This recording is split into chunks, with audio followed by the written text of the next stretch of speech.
¿Qué tal, amigos? ¿Cómo están? Qué gusto me da invitarles a continuar con nuestro estudio de Primera de Juan. Bueno, si ya encontró el pasaje de hoy, ahora le invito a que lo leamos juntos. Primeramente nos dice Juan: no améis al mundo ni las cosas que están en el mundo. Y luego él nos define acerca de qué está hablando. Pues continúa diciendo: porque todo lo que hay en el mundo, los deseos de la carne, los deseos de los ojos y la vanagloria de la vida, no proviene del Padre, sino del mundo. Nuevamente citamos lo que Jesús dice, y que lo hemos comentado en el programa anterior, si lo recuerda, querido oyente. Jesús dijo: si alguno quiere venir en pos de mí, niéguese a sí mismo. Los deseos, sí, los deseos carnales que usted tiene, los deseos de los ojos y la vanagloria de la vida, esas cosas son del mundo, no provienen de Dios. Nosotros vivimos en una época y en una era donde el mundo parece estar invadiendo cada rincón. Es trágico que de hecho el mundo ha sido traído a nuestros hogares a través de la televisión y ahora a través de Internet. Jesús, cuando estaba hablando sobre su regreso, preguntó: cuando venga el Hijo del Hombre, ¿hallará fe en la tierra? Él dijo: los días malos irán de mal en peor. Y ciertamente que estamos viviendo en esos días en que el mundo se ofrece a sí mismo con todas sus tentaciones, en formas tan variadas. Y muchas personas están cediendo al mundo, ¿por qué? Porque no están firmes en la palabra de Dios. De esa manera, ellos son vencidos por el mal, es decir, por los deseos de la carne, los deseos de los ojos y la vanagloria de la vida, que no provienen del Padre, sino del mundo. Ahora, querido oyente, leamos el final del texto. Y el mundo pasa y sus deseos, pero el que hace la voluntad de Dios permanece para siempre. Usted ve que, así como lo intentó con Jesús, Satanás ofrece satisfacción inmediata, complaciendo su lujuria. Esa satisfacción inmediata que Satanás ofrece a las personas, aunque el fin de ese camino es miseria, es la muerte, es la destrucción. Leemos nuevamente, querido oyente: y el mundo pasa y sus deseos. En cuanto a estos deseos, aquí tenemos una gran posibilidad de romance en una relación extramarital. Ese amor romántico que usted sentía cuando se casó con su esposa hace muchos años atrás, quizá ha desaparecido hace ya mucho tiempo. Esa emoción de la primera caricia, el primer beso. Pero aquí habla de alguien que se le acerca y su toque es tan excitante y usted se involucra. Y parece ser una emoción muy grande, pero es camino de muerte. Salomón lo describe tan bien en Proverbios, cuando él estaba observando a través de su ventana y vio a un hombre joven yendo hacia un rincón. Y vio también a una prostituta que se le acercaba diciéndole: estaba esperando por ti. Salomón observaba a este joven cuando ella lo llevaba, y él dice: él no sabe que su hogar es el camino al infierno, es el camino de la destrucción. Ahora, lo principal es que Satanás ofrecerá satisfacción inmediata, pero el final de esto es la destrucción. Dios dice: no, tú tienes que negarte a ti mismo, debes tomar tu cruz, debes morir a los deseos carnales, debes considerar a aquellos que están crucificados con Cristo. No puedes sucumbir ante esos deseos carnales. No puedes rendirte ante ellos porque ellos son el camino que conduce a la muerte. Vea usted, amable oyente, la carne nunca puede ser satisfecha. Y lo peor que usted puede hacer con los deseos carnales es alimentarlos. ¿Por qué? Porque ellos siempre le demandarán más hasta convertirse en un monstruo que lo va destruyendo.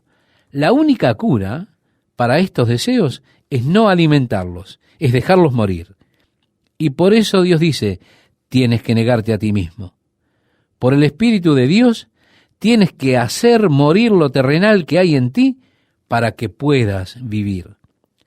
Repasemos el final del texto que nos dice, y el mundo pasa y sus deseos, pero el que hace la voluntad de Dios permanece para siempre. He aquí el resultado final. El hombre sabio mirará cuál será el resultado final de una experiencia, de una relación. Él se detendrá y mirará el camino que tiene por delante y verá hacia dónde le está conduciendo ese camino. Ahora seguimos con nuestra lectura, querido oyente, que nos dice, hijitos. Nuevamente Juan está enfatizando, mis apreciados. Ya es el último tiempo, y según vosotros oísteis que el anticristo viene, así ahora han surgido muchos anticristos. Por esto conocemos que es el último tiempo. Usted dirá, bueno, eso fue hace como 2000 años atrás. ¿Qué quiere decir él con ese es el último tiempo? Ellos creían que estaban viviendo en los tiempos finales. Y yo creo que Dios quería que ellos creyeran eso. Yo creo que el Señor deliberadamente puso las cosas de tal forma que cada era sintiese que estamos en los últimos tiempos. Creo que es un diseño deliberado de Dios porque, número uno, nos señala la urgencia de llevar el Evangelio. No nos queda mucho tiempo. También nos da una perspectiva correcta en lo que respecta a las cosas materiales. El mundo pasará. Entonces, invirtamos en las cosas que son eternas.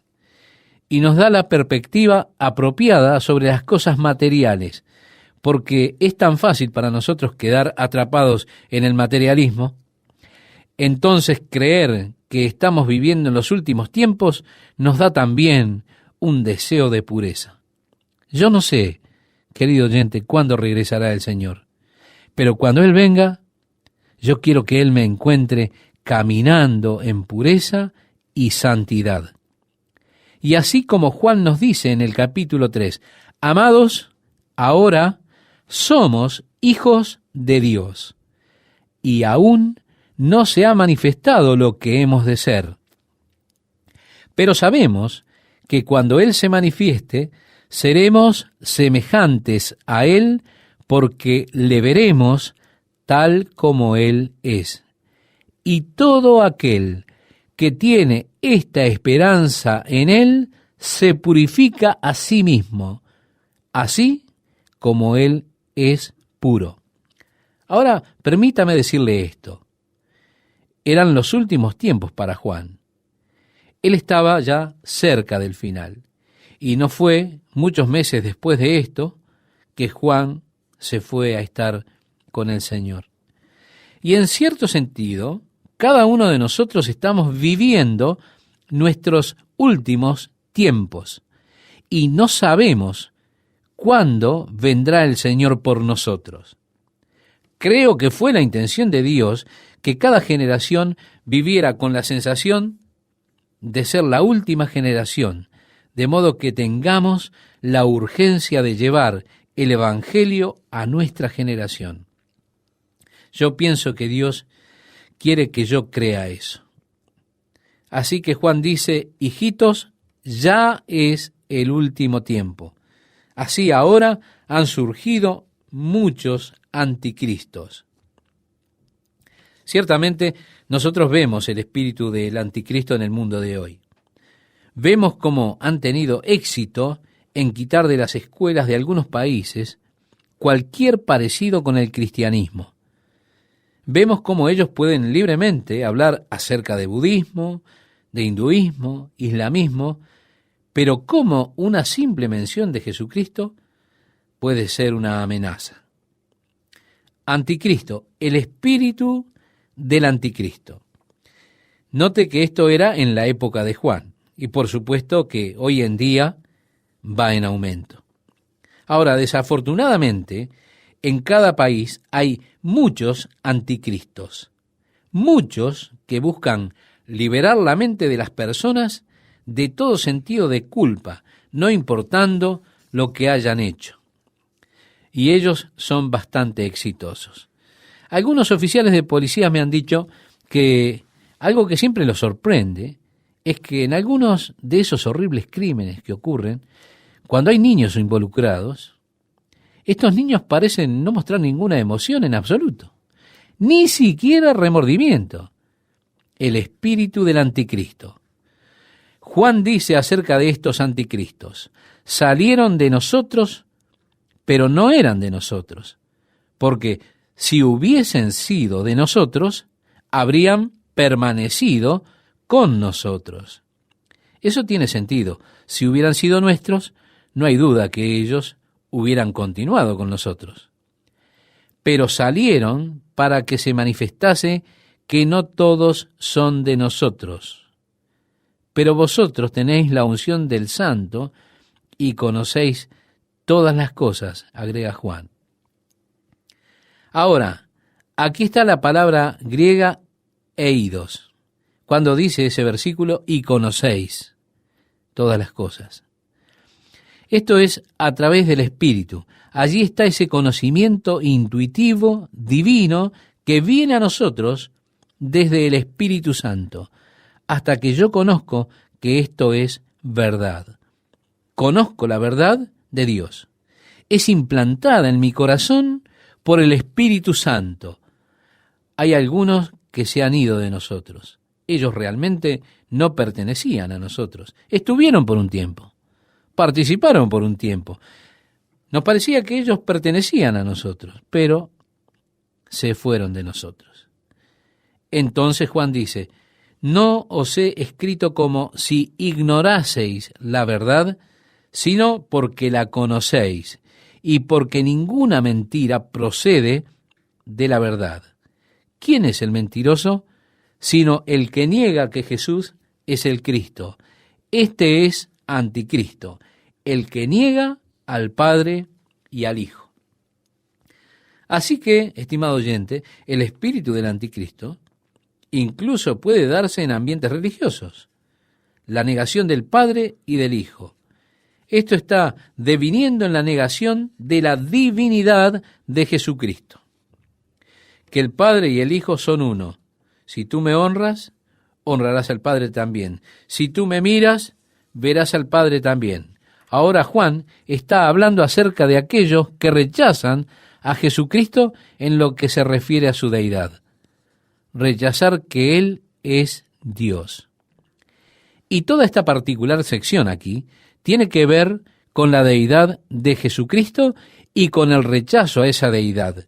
Y Juan dice que es el espíritu del anticristo que rechaza al Padre y al Hijo. Todo aquel que niega al Hijo tampoco tiene al Padre, dice Juan. Ahora bien, por supuesto que en aquellos días los judíos, muchos de ellos negaban al Hijo.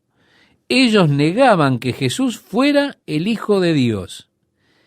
E incluso en la actualidad los judíos rechazan que Jesús fue el Mesías y que era el Hijo de Dios. Y muchos de ellos dirán que la razón por la que no creen que Jesús fue el Mesías es que Él decía ser el Hijo de Dios y que el Mesías era un hombre. Como Moisés dijo: profeta de en medio de ti, de tus hermanos, como yo, te levantará Jehová tu Dios. A Él oiréis. Moisés fue un hombre. Entonces ellos dicen: el Mesías debe ser un hombre. Bueno, esto es relativamente nuevo en el judaísmo. En los días de Jesús, ellos creían que el Mesías sería el Hijo de Dios. Cuando Jesús dijo a sus discípulos: ¿quién decís vosotros que soy? Pedro dijo, tú eres el Cristo, el Hijo del Dios viviente. Cuando el sumo sacerdote le dijo a Jesús, te conjuro por el Dios viviente, que nos digas si tú eres el Cristo, el Hijo de Dios, Jesús le dijo, tú lo has dicho. Y él dijo, ha blasfemado. ¿Qué más necesidad tenemos de testigos? He aquí, ahora mismo habéis oído su blasfemia. ¿Qué os parece? Y respondiendo ellos dijeron, es reo de muerte. Así que fue sentenciado a muerte porque Jesucristo afirmaba ser el Hijo de Dios. Recordamos este pasaje. Así que todo aquel que niega al Hijo tampoco tiene al Padre. Y ahora continúa, lo que habéis oído desde el principio permanezca en vosotros. Si lo que habéis oído desde el principio permanece en vosotros, también vosotros permaneceréis en el Hijo y en el Padre. Vale decir, ellos son uno, de esa manera mística que nosotros no entendemos totalmente y que nosotros podemos investigar pero no entender completamente. Porque, dice la palabra de Dios, grande es el misterio de la piedad. Dios fue manifestado en carne. Ahora, siguiendo con nuestra lectura de Primera de Juan, leemos, y esta es la promesa que Él nos hizo, la vida eterna. Nuevamente el futuro, el glorioso futuro, si nosotros nos negamos a nosotros mismos. Si tomamos nuestra cruz para seguirle, habrá una cruz. Está el rechazo de la carne y los deseos de la carne. Está el renunciar al mundo, pero tenemos la promesa de la vida eterna. Si usted me acompaña, querido oyente, vamos a seguir leyendo. Os he escrito esto sobre los que os engañan, pero la unción que vosotros recibisteis de Él permanece en vosotros, y no tenéis necesidad de que nadie os enseñe, así como la unción misma os enseña todas las cosas, y es verdadera, y no es mentira. Según ella os ha enseñado, permaneced en Él. El mensaje básico del Espíritu es morar en Cristo. Jesús dijo, si permanecéis en mí y mis palabras permanecen en vosotros, pedid todo lo que queréis y os será hecho. Tal vez usted diga, pero espera un momento. Él dijo que no tenemos necesidad de que nadie os enseñe. Entonces, ¿qué es lo que estás haciendo aquí, Jack? Nuevamente, cotejemos palabra con palabra. Dice la palabra de Dios, el que descendió es el mismo que también subió por encima de todos los cielos para llenarlo todo. Y él mismo constituyó a unos apóstoles, a otros profetas, a otros evangelistas, a otros pastores y maestros, a fin de perfeccionar a los santos para la obra del ministerio, para la edificación del cuerpo de Cristo. Así que Dios puso en la iglesia pastores y maestros. Esto es lo que yo estoy haciendo aquí, estimado oyente. Ahora bien, yo puedo enseñarle la verdad en cuanto le enseñó la palabra de Dios. La palabra de Dios es verdad. Pero a menos que el Espíritu Santo ponga esto en su corazón, usted no podrá aprender.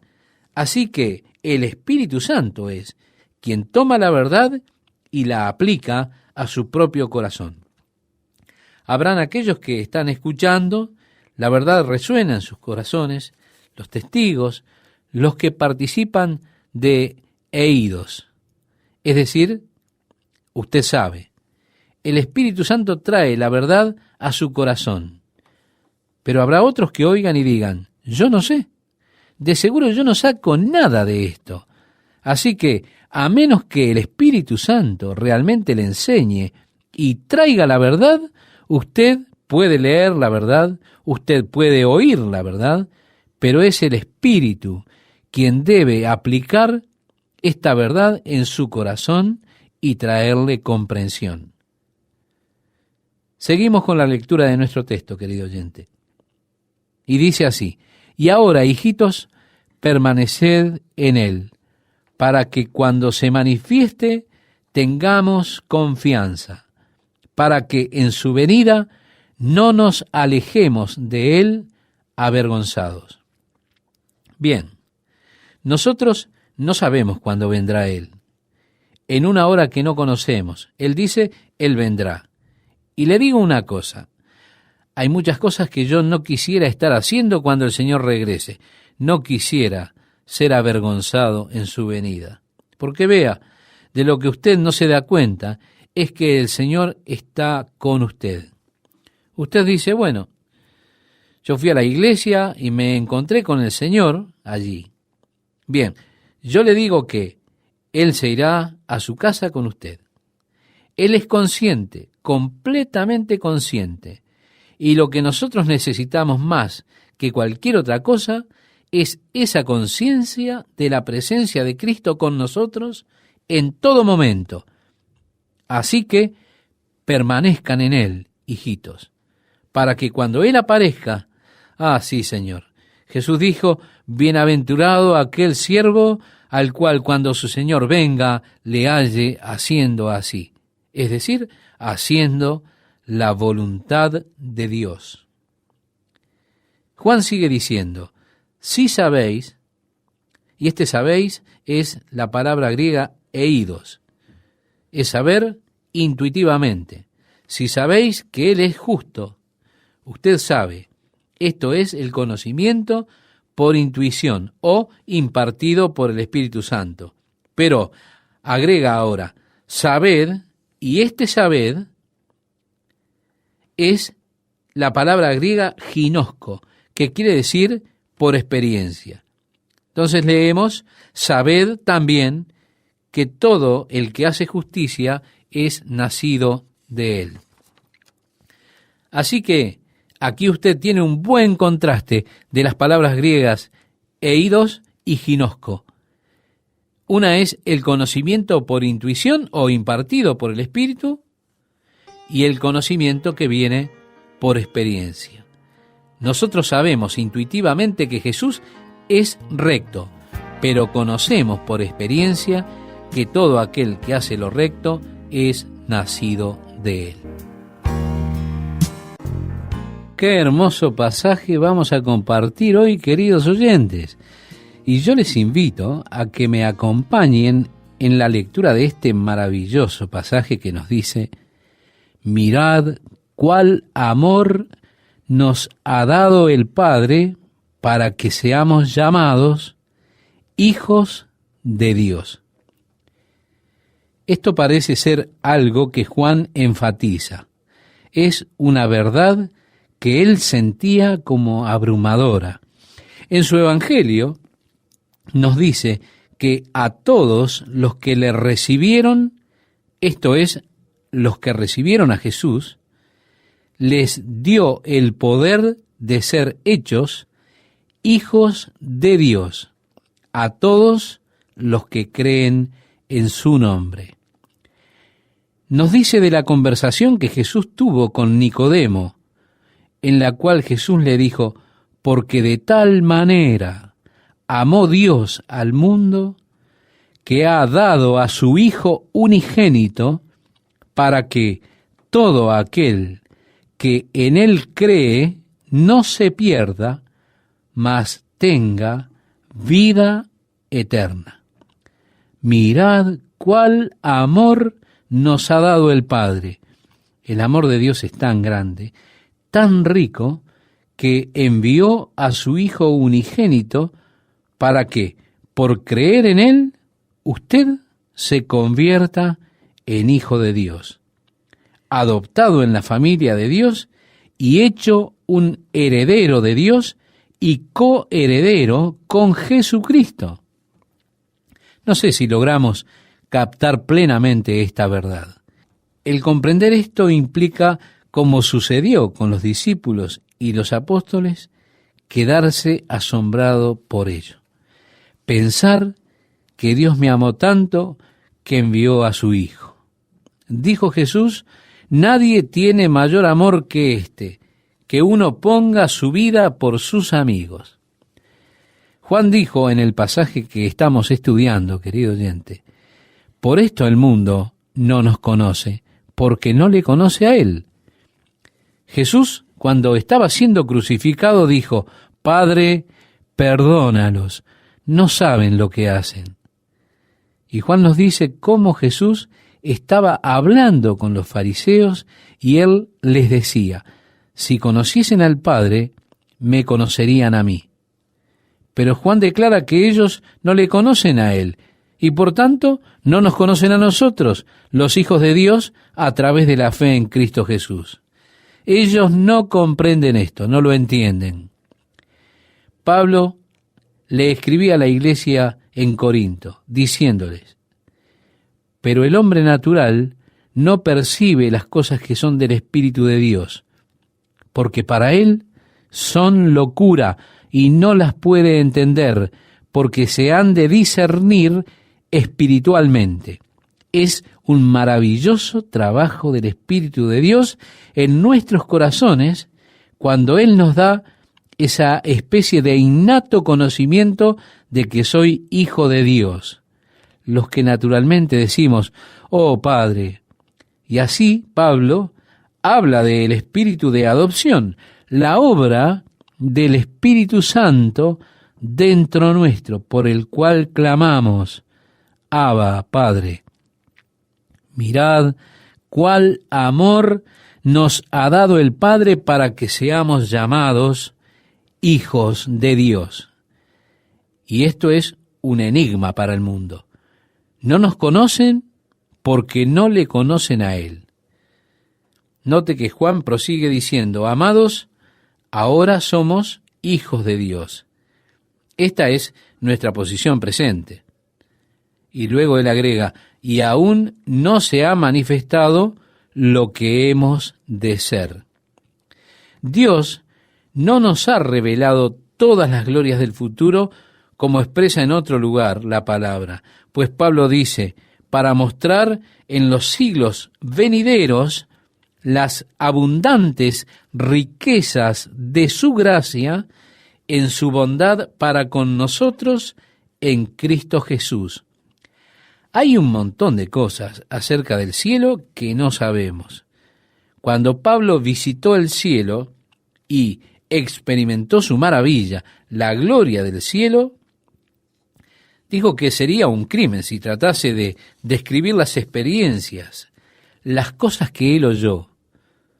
Realmente desafían la descripción. No hay palabras en el español o en algún otro idioma. No hay palabra que sea adecuada para describir las experiencias que están más allá de nuestra habilidad para comprenderlo. Como leíamos, aún no se ha manifestado lo que hemos de ser. Usted sabe, hay muchas personas que tienen preguntas realmente interesantes acerca del cielo. Por ejemplo, ¿habrá perros en el cielo? ¿Y gatos? ¿Mi perro Robert estará allí? Y muchas cosas por el estilo acerca del cielo son las que preguntan las personas. Y a veces con las preguntas hay una inferencia. Usted sabe, yo no estaría feliz si Robert no estuviese allí. Y las preguntas acerca del casamiento en el cielo y cosas de esa naturaleza, como si en el cielo pudiese haber decepciones, porque las cosas no son como hubiese querido que fuesen. Déjeme decirle esto, es mucho mejor de lo que usted haya alguna vez imaginado o soñado. Cosas que ojo no vio, ni oído oyó, ni han subido en corazón de hombre, son las que Dios ha preparado para los que le aman, dice la palabra de Dios. Va a ser mucho mejor que lo que haya usted alguna vez soñado. No me estoy preocupando por todas estas pequeñas cosas acerca del cielo. tengo un gran perro, pero usted sabe, estimado oyente, él no tiene que estar allí para hacer que ello sea el cielo para mí. El Señor ha de estar allí, y habremos de estar con Él en un entorno perfecto en el reino de Dios. Y el reino de Dios no consiste en comida o bebida, sino en justicia, paz y gozo, dice la Escritura. Así que, aún no se ha manifestado lo que hemos de ser. Encierra un montón de cosas maravillosas que no podemos siquiera imaginar. Ahora, siguiendo con nuestro pasaje, leemos: pero sabemos que cuando Él se manifieste, seremos semejantes a Él, porque le veremos tal como Él es. El rey David decía: estaré satisfecho cuando despierte a tu semejanza. No sé lo que será el cielo, no sé de sus maravillas, pero sé que cuando Él aparezca, seré como Él, porque le veré como Él es. Al presente soy un hijo de Dios. Y al presente el Espíritu Santo está obrando en mi vida para conformarme y traerme a la imagen de Jesucristo. Hay una ley básica de filosofía de vida, que un hombre se convierte a como es su Dios. Leemos en el Salmo 115, donde David dice: ¿por qué han de decir las gentes, ¿dónde está ahora su Dios? Nuestro Dios está en los cielos. Todo lo que quiso ha hecho. Los ídolos de ellos son plata y oro, obra de manos de hombres. Tienen boca, mas no hablan. Tienen ojos, mas no ven.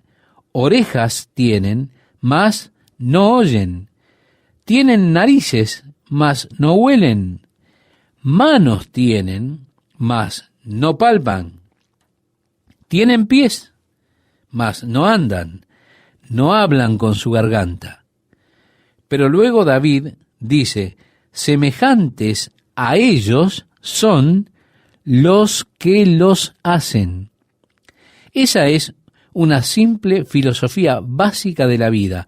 Un hombre se convierte a como es su Dios. Si su Dios es falso, usted se convierte en falso. Pero si está sirviendo al Dios verdadero y viviente, usted se convierte a como es su Dios. Amados, ahora somos hijos de Dios y aún no se ha manifestado lo que hemos de ser, pero sabemos que cuando Él se manifieste, seremos semejantes a Él, decía Juan. ¿Por qué? Porque el hombre se convierte a como es su Dios.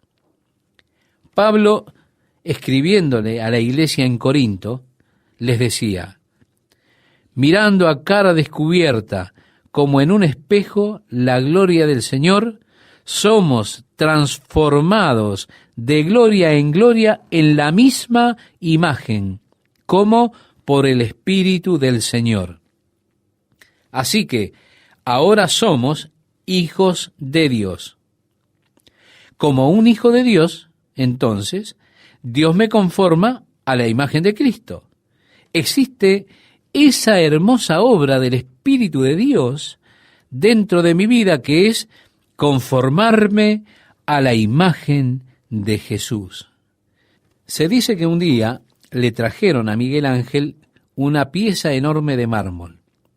Así como él observó esa enorme pieza de mármol, caminó alrededor de él, lo estudió y se detuvo con admiración y dijo: esto es hermoso. Entonces su asistente dijo: ¿qué quiere decir? Esto es solo un pedazo de mármol. Él dijo: no, esto no es solo un pedazo de mármol, es el David. ¿Por qué? Porque él pudo ver fuera de esa pieza de mármol lo que quería hacer. Él pudo ver la imagen del David, él pudo verla en su mente, a pesar de que todo lo anterior a él era solamente una pieza áspera de mármol, él pudo ver el producto final. Mire usted, esta es la manera en que Dios nos ve. Él dice que nos ve hermosos. ¿Qué? Pero esto es porque Él ve lo que va a hacer en nosotros. Él ve el producto final. Y así es como Dios lo mira a usted. Él ve el producto final. Mi amado, ahora somos los hijos de Dios. Todavía no aparece lo que seremos, pero yo sé una cosa, que cuando Él aparezca, yo estaré satisfecho porque seré como Él, conforme a su imagen completamente, porque lo veré como Él es. Juan nos dice, todo aquel que tiene esta esperanza en Él, se purifica a sí mismo, así como Él es puro. Pienso que donde gran parte de la iglesia no se interesa en la profecía, en la segunda venida de Jesús, el inminente retorno de Cristo, considero que se pierden el propósito de Dios. Porque yo estoy convencido de que Dios propuso que cada generación creyera que el Señor está viniendo por ellos en su generación. Yo creo que esto fue diseñado deliberadamente por Dios para que nosotros, siempre como sus hijos, vivamos con la expectativa de su retorno en cualquier momento. Seguramente Jesús enfatizó la importancia de estar alerta, porque nosotros no sabemos el día ni la hora de su regreso. Él enfatiza la importancia de estar listos, porque en el momento en que no pensamos, Él regresará. Y Él enfatiza el hecho de que volverá nuevamente, y por eso debemos estar alertas, preparados y esperando su regreso. Reitero, yo pienso que el Señor dejó esto deliberadamente para que siempre, en cada generación de la iglesia, vivamos anticipándonos a su regreso. Creo que la razón por la que el Señor nos dejó ese camino es que debemos sentir siempre la urgencia de llevar el mensaje de Jesucristo al mundo. Creo que Él hizo esto para que siempre tengamos la actitud correcta frente a las cosas del mundo, que siempre tengamos luz en cuanto a las cosas del mundo. Creo que Él nos dejó este camino de manera de darnos un incentivo para vivir puramente. Jesús puede venir en cualquier momento. Yo creo que saber que el Señor viene en cualquier momento es un incentivo tremendo hacia la pureza. Bien nos dice ahora Juan, y todo aquel que tiene esta esperanza, ¿qué esperanza? La esperanza de que el Señor aparecerá y que seremos como Él. Y todo aquel que tiene esta esperanza en Él, se purifica a sí mismo, así como Él es puro. Yo creo que esto es un gran incentivo para vivir en pureza y en santidad. Ahora, querido oyente, Juan continúa diciéndonos que todo aquel que comete pecado infringe también la ley, pues el pecado es infracción de la ley. David dijo, la ley de Jehová es perfecta que convierte el alma. Los mandamientos de Jehová son rectos que alegran el corazón. El profeta Miqueas dijo, Él te ha declarado, hombre, lo que es bueno. Hay algunas personas que hablan acerca de la ley con cierto desprecio. Y ellos dicen, bueno, nosotros no estamos bajo la ley, estamos bajo la gracia. Y rebajan, de cierta forma, la ley. La ley es sagrada, es recta, es buena. Y la ley, si usted la usa para los propósitos de Dios, aún es buena. La intención de la ley era mostrarle al hombre su pecado. El error que cometió el hombre fue pensar que si él guardara la ley, podría erguirse en justicia delante de Dios. Esa no fue la razón por la que Dios nos dio la ley. Él nos dio la ley para mostrarnos nuestro pecado y para mostrarnos cuán desesperadamente necesitamos su ayuda, necesitamos su salvación. Fue hecha para ser como un maestro que nos forzara, nos condujera hacia Jesucristo. Pero en la ley, Él nos muestra sus requisitos, y en violar la ley está el pecado. El pecado es la transgresión de la ley, querido oyente. Es fallar a la marca, pues la ley es la marca de Dios. Así es como Dios quiere que vivamos. Esta es la marca que Dios fija para nosotros. Y no poder guardar la ley es fallar a esa marca. Vale decir, es pecar. Es la transgresión de la ley. Yo lo aliento a que usted lea la ley de Dios y me diga en dónde usted está en desacuerdo con ella. David dijo, la ley de Dios es perfecta. Muéstreme entonces una imperfección de la ley. Muéstreme una regla que Dios haya hecho que usted piense que no debería estar allí. Vea usted que Dios quiere lo mejor para usted. Él presentó las reglas para una vida mejor. Y guardar la ley de Dios será vivir la mejor clase de vida.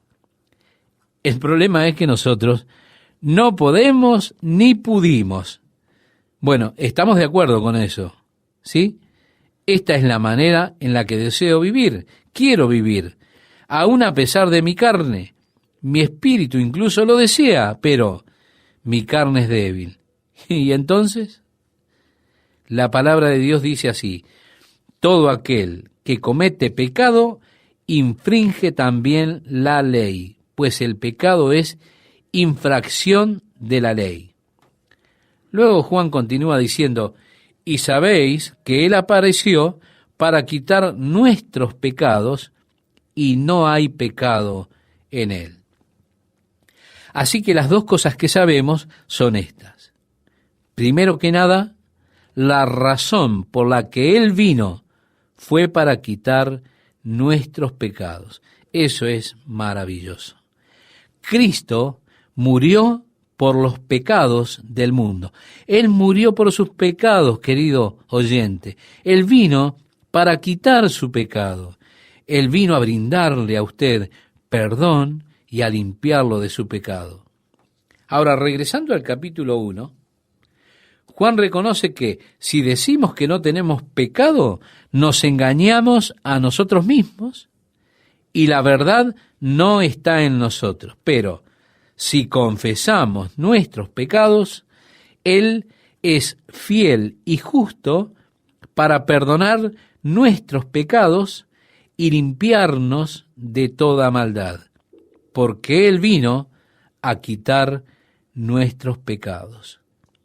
Y no hay ningún pecado que usted y yo hayamos cometido alguna vez que Él no pueda limpiar.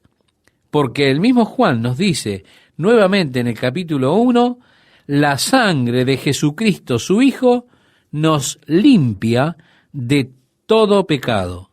Él se manifestó para quitar nuestros pecados.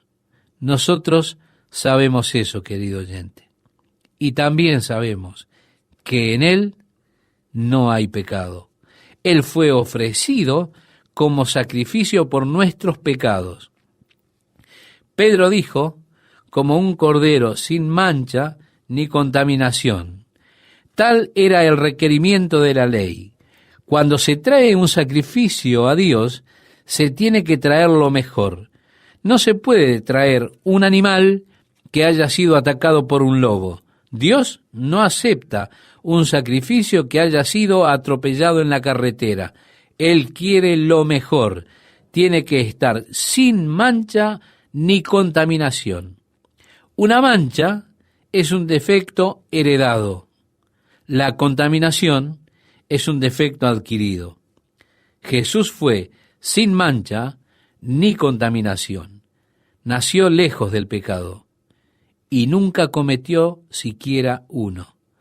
Él fue sin mancha ni contaminación, y por lo tanto fue el perfecto sacrificio. Sabemos que en Él no hay pecado. De este modo sabemos que su muerte puede propiciar por nosotros. Hola amigos, qué alegría es para mí estar nuevamente junto a ustedes para seguir introduciéndonos en el mensaje de Primera de Juan. Una vez más, le invito a que tengamos a mano el texto que hemos seleccionado para este día. Note, estimado oyente, que Juan nos llama antes que todo a mirar, a estudiar cuidadosamente, mirar detenidamente la manera del amor que Dios ha derramado sobre nosotros. El amor de Dios por usted y por mí es un amor no por méritos nuestros. No hay nada que nosotros hayamos hecho para ganar o merecer el amor de Dios. En efecto, Pablo, escribiendo a los romanos en el capítulo 5, versículo 8, dice: «Mas Dios muestra su amor para con nosotros en que, siendo aún pecadores, Cristo murió por nosotros». Debajo, en el versículo 16 de este capítulo, Juan dice: «En esto hemos conocido el amor, en que Él puso su vida por nosotros». Mirad cuál amor, inmerecido y aún tan profundo, tan grande, que Él estuvo dispuesto a dar su vida por nosotros. Mirando en el capítulo 4, los versículos 9 y 10, nosotros leemos: «En esto se mostró el amor de Dios para con nosotros, en que Dios envió a su Hijo unigénito al mundo para que vivamos por Él. En esto consiste el amor, no en que nosotros hayamos amado a Dios, sino en que Él nos amó a nosotros y envió a su Hijo en propiciación por nuestros pecados». Por supuesto, nada lo dice mejor que Juan en su Evangelio en el capítulo 3 y verso 16. «Porque de tal manera amó Dios al mundo, que ha dado a su Hijo unigénito, para que todo aquel que en Él cree no se pierda, mas tenga vida eterna». Mirad cuál amor el Padre ha derramado sobre nosotros. El profeta Jeremías estaba sentado en una caverna mirando las ruinas de la una vez hermosa Jerusalén. Esta había sido destruida por los babilonios. El hermoso templo que Salomón había construido es ahora una montaña de escombros. La gloria ya había partido. Y en cuanto Jeremías inspeccionó y lloró por la desolación de la ciudad de Jerusalén, él dijo: «Por la misericordia de Jehová no hemos sido consumidos, porque nunca decayeron sus misericordias». Realmente merecemos ser borrados de la faz de la tierra todos nosotros, pero es por las misericordias de Dios que no somos consumidos, por causa de su compasión. Por eso, mirad cuál amor nos ha dado el Padre. En el libro de Génesis, querido oyente, tenemos la historia de Jacob, quien hizo una especie de robo de la bendición de su hermano. Así que Jacob huyó de su hogar por causa de la ira de su hermano. Por 17 años, él vivió en el área de Babilonia.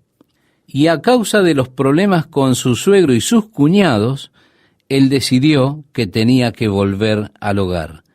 Afronta las consecuencias y al venir cerca del río Jordán, él recibe la noticia que su hermano Esaú está viniendo a su encuentro con 400 hombres. Y Jacob temió lo peor.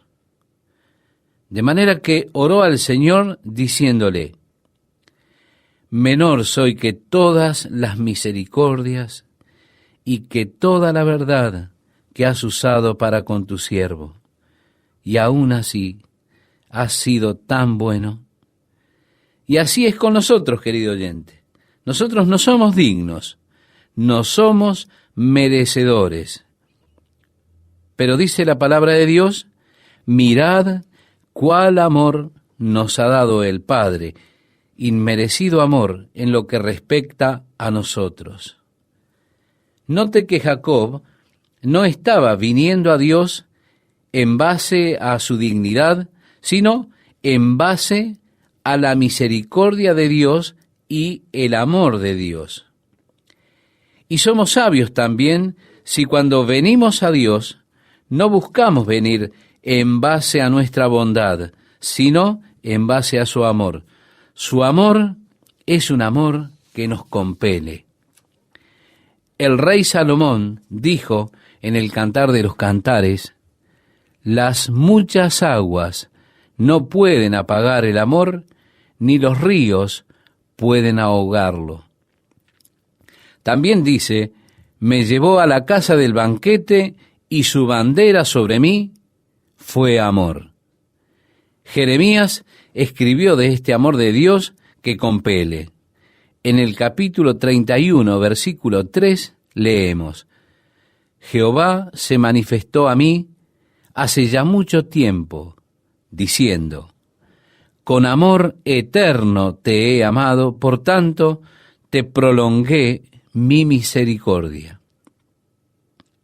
Este glorioso y apremiante amor por el cual Dios nos atrae hacia Él, dijo también Pablo escribiendo a los Corintios, y ahora permanecen la fe, la esperanza y el amor. Estos tres, pero el mayor de ellos es el amor. También escribió: el amor nunca falla. Jeremías dijo: nunca decayeron sus misericordias. Un amor que no falla, un amor inmerecido. Entonces leemos nuevamente nuestro texto de hoy.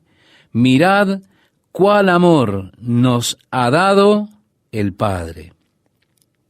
Jesús nos trajo el concepto de un Dios personal a la vez de Padre, no una fuerza creativa en el universo, sino uno que amó, uno que fue misericordioso, uno que fue compasivo. En un lugar en el Antiguo Testamento está Dios hablando como un padre. En la profecía de Isaías, en el capítulo 9, concerniente al Mesías, leemos: porque un niño nos es nacido, hijo nos es dado, y el principado sobre su hombro, y se llamará su nombre admirable, consejero, Dios fuerte, Padre eterno. Pero esa es una mención en el Antiguo Testamento de Dios como un Padre. Y es un concepto que Jesús trajo al Nuevo Testamento, esa idea de que Dios es un amoroso Padre celestial. Ahora bien, algunos de ustedes quizá no han tenido padres amorosos. Hemos conocido personas que han venido y nos han contado de su dificultad para relacionarse con Dios como un padre. ¿Por qué? Porque sus padres fueron cualquier cosa menos padres. Eran responsables de su existencia, pero nunca hicieron nada por ellos. Nunca les demostraron algún tipo de amabilidad. En algunos casos abusaron de ellos y por lo tanto tienen gran dificultad para relacionarse con Dios como Padre. Y déjeme decirle, estimado oyente, cómo mi corazón es conmovido por una persona que no ha tenido un beneficio de este tipo, un Padre compasivo. Mi corazón siente compasión por usted, porque usted se está perdiendo un gran concepto acerca de Dios. Pero piense en el Padre soñado, uno que le ama más que a su propia vida, uno que siempre estuvo ahí cuando usted lo necesitó, uno que estuvo junto a usted firme a su lado, uno que le amó y le proveyó de forma abundante para usted, uno que estuvo intensamente interesado en cada aspecto de su vida. Y eso es lo que Dios quiere ser para usted. Esa es la clase de amor que Dios tiene para usted. Ese es el tipo de interés que Dios tiene por usted. Jesús habló del interés tremendo que el Padre tiene en sus hijos en cada aspecto de sus vidas, del tremendo amor que el Padre tiene y cómo Él desea mostrar ese amor a sus hijos. Mire cómo habló Jesús del Padre en el Sermón del Monte, uno de los primeros discursos que dio Jesús. Allí es donde Él introduce el concepto de Dios como Padre Celestial. Y una y otra vez, en varias ocasiones, Él habla del Padre nuestro que está en los cielos. Esto lo leemos en Mateo 5:16. Así alumbre vuestra luz delante de los hombres, para que vean vuestras obras buenas y glorifiquen a vuestro Padre que está en los cielos. En el verso 45 leemos, para que seáis hijos de vuestro Padre que está en los cielos, que hace salir su sol sobre malos y buenos, y que hace llover sobre justos e injustos. Ahora leemos el verso 48. Sed, pues, vosotros perfectos, como vuestro Padre que está en los cielos es perfecto. En Mateo 6:1 dice, guardaos de hacer vuestra justicia delante de los hombres para ser vistos de ellos. De otra manera no tendréis recompensa de vuestro Padre que está en los cielos. En el verso 4 de dicho capítulo dice, para que sea tu limosna en secreto, y tu Padre que ve en lo secreto, te recompensará en público. En el versículo 6, querido oyente, dice, mas tú, cuando ores, entra en tu aposento y cerrada la puerta, ora a tu Padre que está en secreto, y tu Padre que ve en lo secreto, te recompensará en público. No uséis vanas repeticiones como los gentiles que piensan que por su palabrería serán oídos. No os hagáis, pues, semejantes a ellos, porque vuestro Padre sabe de qué cosas tenéis necesidad antes que vosotros le pidáis. Sí, querido oyente, Él sabe todo acerca de usted. Él está involucrado con todo lo que usted necesita. Cuando ore, hágalo así. Padre nuestro que estás en los cielos. Él quiere tener esa clase de estrecha relación y esa condición de una puerta abierta para usted. Mirad, dice Él, mirad las aves del cielo, que no siembran, ni ciegan, ni recogen en granero, y vuestro Padre Celestial las alimenta. ¿No valéis vosotros mucho más que ellas? Y luego Él dice, no os afanéis, pues diciendo, ¿qué comeremos? ¿O qué beberemos? ¿O qué vestiremos? Porque los gentiles buscan todas estas cosas, pero vuestro Padre Celestial sabe que tenéis necesidad de todas estas cosas. Y finalmente, en el capítulo 7, vamos a leer el versículo 11, donde nos dice, pues si vosotros, siendo malos, sabéis dar buenas dádivas a vuestros hijos, ¿cuánto más vuestro Padre que está en los cielos dará buenas cosas a los que le pidan? Así que en el primer sermón que Jesús predicó, el énfasis del sermón fue, ustedes tienen un Padre en los cielos que les ama supremamente. Un Padre que está interesado en sus vidas, que busca cuidar de sus necesidades, quien las conoce, quien está queriendo manifestar su bondad y su amor hacia ustedes. Mirad cuál amor nos ha dado el Padre en el más alto sentido. El Padre ha derramado un tremendo amor sobre nosotros, un amor personal, maravilloso amor que el Padre derramó. Ahora, ¿cómo manifestó ese amor?